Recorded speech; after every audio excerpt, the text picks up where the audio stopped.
মুসলিম জাহানের খলিফা উমর ইবনুল খাত্তাব রাদিয়াল্লাহু তাআলা আনহু সারা জীবন ভর একটি দোয়া করতেন, যা সহিহ বুখারীতে বিদ্যমান। আল্লাহুম্মা রযুকনি শাহাদাতান ফি সাবিলিক ওয়াজআল মাউতি ফি বালাদি রাসূলিক। হে আল্লাহ, আপনি আমাকে শাহাদত নসিব করুন আপনার রাস্তায়। আপনার রাস্তায় যেন শহীদ হয়ে মৃত্যুবরণ করতে পারি। ওয়াজআল মাউতি ফি বালাদি রাসূলিক, আর আমার মৃত্যুটা যেন হয় আপনার রাসূলের শহরে। নবী সাল্লাল্লাহু আলাইহি সাল্লাম বলেন, তোমাদের যদি মদিনায় মৃত্যুবরণ করা সম্ভব হয় তাহলে মদিনায় মৃত্যুবরণ করার চেষ্টা করো। মদিনায় যারা মৃত্যুবরণ করবে আমি তাদের জন্য সুপারিশ করব। এ হাদিসটিও সহিহ বুখারীতে বিদ্যমান। ফাদায়েলে মদিনা সম্পর্কে অনেক জাল বানাওয়াট হাদিস আছে। ইমাম বুখারী রাহিমাহুল্লাহ সহিহ বুখারীর মধ্যে মদিনার ফজিলতের একটি বিশাল অধ্যায় চয়ন করেছেন। বিশাল অধ্যায়ের মধ্যে মদিনার গুরুত্বপূর্ণ ফজিলত বর্ণনা করেছেন। তার ভিতরে মদিনায় দাজ্জাল ঢুকতে পারবে না, 18টি গেট থাকবে দাজ্জালকে পাহারা দেওয়ার জন্য, এবং প্রত্যেক গেটের মধ্যে সশস্ত্র ফেরেশতা থাকবেন, দাজ্জাল যাতে কানা দাজ্জাল যাতে মদিনায় ঢুকতে না পারে। মদিনায় মহামারী বা প্লেগ রোগ ঢুকবে না। মদিনায় কোনো দুষ্কৃতিকারী এবং মুনাফিকের আশ্রয় হবে না। কোনো দুষ্কৃতিকারী বা কোনো বেদাতীকে যদি কেউ মদিনায় আশ্রয় দেয় তাহলে তার উপরে আল্লাহর লানত, ফেরেশতার লানত, কিয়ামত পর্যন্ত আগত সকল মানব দানবের লানত। রাসূলুল্লাহ সাল্লাল্লাহু আলাইহি ওয়াসাল্লাম বলেন, মদিনায় যদি কেউ অকারেন্স ঘটানোর চেষ্টা করে,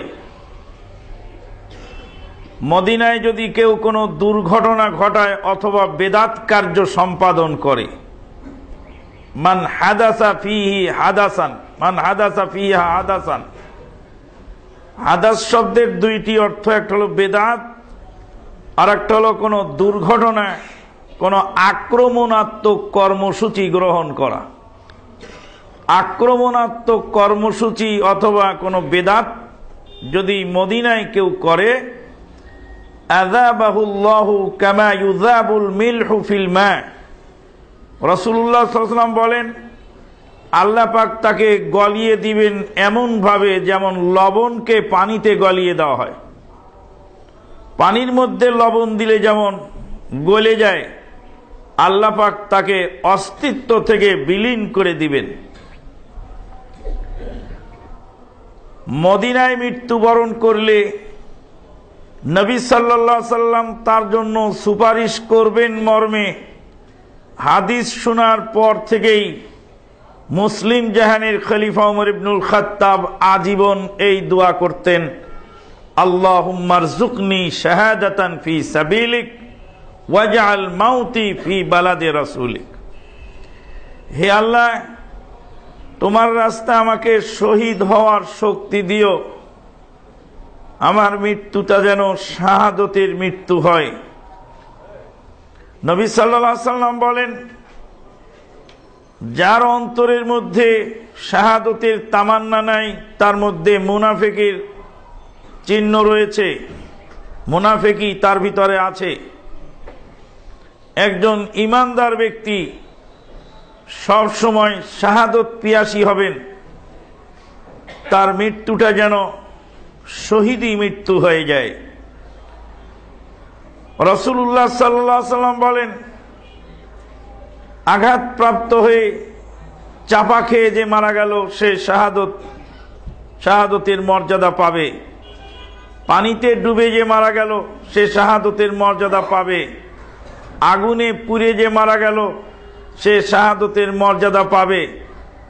ওই মহিলা, যেই মহিলা বাচ্চা প্রসব করার সময় প্রসূতি অবস্থায় মারা গেল, সে শাহাদতের দরজা পাবে। আর ওই লোক যার পেটের পীড়ায় যে মারা গেছে সে শহীদি মৃত্যু হিসাবে সৌভাগ্য লাভ করবে। কিন্তু এই সমস্ত মৃত্যু যতই ফজিলতপূর্ণ হোক না কেন, নবী সাল্লাল্লাহু আলাইহি সাল্লাম সেখান থেকে আবার আশ্রয় চেয়েছেন।